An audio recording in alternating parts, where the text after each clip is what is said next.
Get the fill light, windscreen for the microphone, charger cord,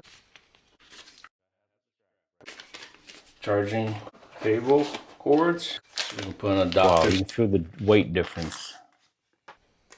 Put the tripod on.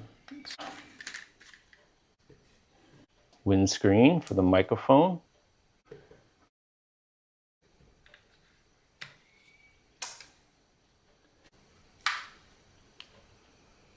And to turn the light on, you can press on top here. You can change to a different tone. You got your magnetic clip here. It just pops on like that. Here's your transmitter charger. It's magnetic also. It's pop on just like that. Okay. It's called frame tap. You use this to control camera. And I'm gonna go ahead and turn this on. You can see how it's searching here. Already found it. Here. How I just press start and it start recording.